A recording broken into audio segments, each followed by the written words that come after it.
사실은 작년 7월 10일 710 정책에 의해서 실제로 지금 올해 6월 1일까지 기준으로 해가지고 네. 그 이전에 파시는 분들은 양도세 중과 그냥 20% 10% 받는 거 최대 과세 기준 45%에 10% 20% 중과 받는 거를 일시적으로 좀 배제해 주겠다 했는데 이게 지금 6월 1일 내일부터죠. 네. 내일부터 이제 시행이 들어가는 거고요.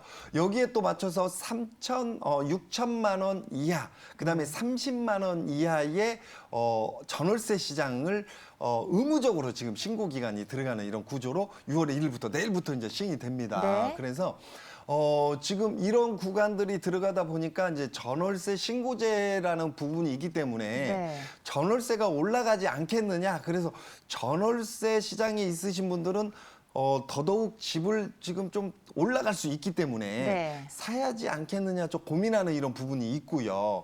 그 다음에 이제 다주택자 입장에서는 이제 6월 1일부터는 이제 20% 10%의 중과가 이루어지니까 네. 이 앞전에 좀 팔아야지 않느냐 이런 부분이 있었는데 이번에 이제 그 4월 7일 그 지역 보궐선거 재보궐선거 네. 얘기해서 이제 보유세도 6억 원에서 9억 원.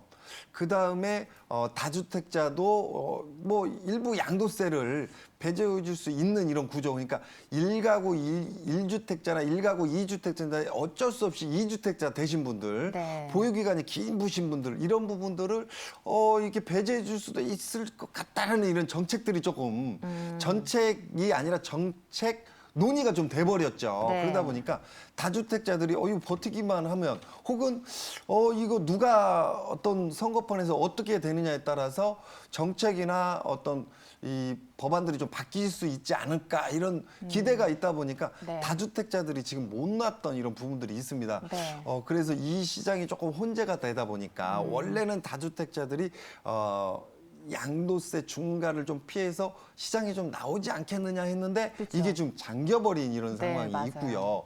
이게 잠기면서 또 한 가지는 아까 전세나 월세에 30만 원, 6천만 원 이상의 의무신고 기간으로 들어가면서 전월세가 좀 올라가는 이런 구조로 갈 것이다. 네. 그러니까 집을 보유하신 분들이 이런 세금에 대한 부분이 좀 나올 수도 있겠다. 이게 지금 세금 구조가 아니라 네. 전월세 시장을 정확히 한번 판단해 보겠다는 요지로 지금 하고 있는데 네. 이거를 세금 부과의 어떤 이용으로 들어가지 않겠느냐 좀 불안해 하시는 분들이 있어요. 네네. 그러니까 이 부분이 어차피 만약에 세금 부과로 어떤 데이터로 된다면 이왕이 이렇게 될 것 같으면 30만 원 받는 분들 같은 경우 어차피 신고해야 되니까 이번에 신고 기간에 50만 원, 60만 원 받는 이런 구조로 갈 수도 네. 있겠다.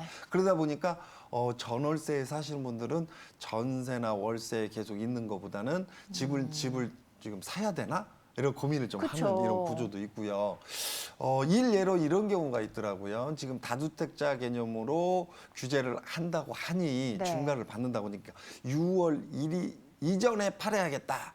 팔려고다 보니까 기존에 중과는 받는 게 맞습니다. 네. 이거 배제해 주는 게 아니고요. 중과를 받는데 네. 더 10% 정도 더 중과 받는 이런 구조거든요.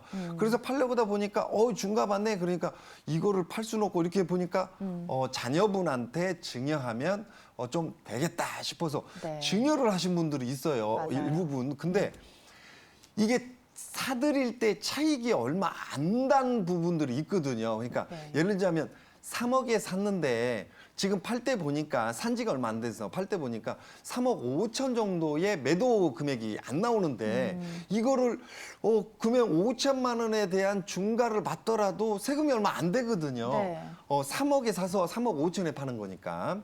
그런데 이거 막 중과라는 거에 너무 이렇게 부담감을 느끼신 분들이 네. 증여를 선택하신 분들이 있어요, 또 네. 대려. 그래서 양도 차익이 안 나면도 불구하고 증여를 선택하다 보니까 증여는 5천만 원을 뺀 나머지가 전부 다 증여세로 나오거든요. 네. 그러니까 실제로 3억에 사서 지금 현재 시장을 보니까 3억 5천이다. 그러면 3억 5천에 매도를 하게 되면 5천만 원에 대한 증여세 중과를 받는데 네. 증여를 하다 보니까 3억에 사서 3억 5천에 증여를 하면 네. 3억 5천 중에 5천만 원은 일괄공제되고요. 증여세. 네. 3억에 대한 증여세를 내야 되니까 3억에 대한 20%니까 6천에서 7천만 원 정도의 세금을 내는 이런 구조가 그쵸. 나옵니다. 그래서 이런 부분들까지 좀 잘 판단을 하셔야 할 것 같아요. 그래서 내가 사신 집이 중과를 맞더라도 차익이 얼마 안 났다면 세금이 없는 거거든요. 네. 그죠? 그런데 너무 다주택자 규제한다 보니까 이거를 무리하게 증여를 막 하면서 증여세를 내고 하시는 분들이 있어요. 네. 그래서 이런 부분 증여가 맞는지 아니면 그대로 갖고 가는 게 맞는 건지 아니면 팔아서 양도세 중과를 맞고 조금 파는 게 맞는 건지 이런 부분들은 네. 세무사나 전문가들한테 정확히 좀 판단을 받아보시는 게 맞지 않을까 이렇게 보여집니다.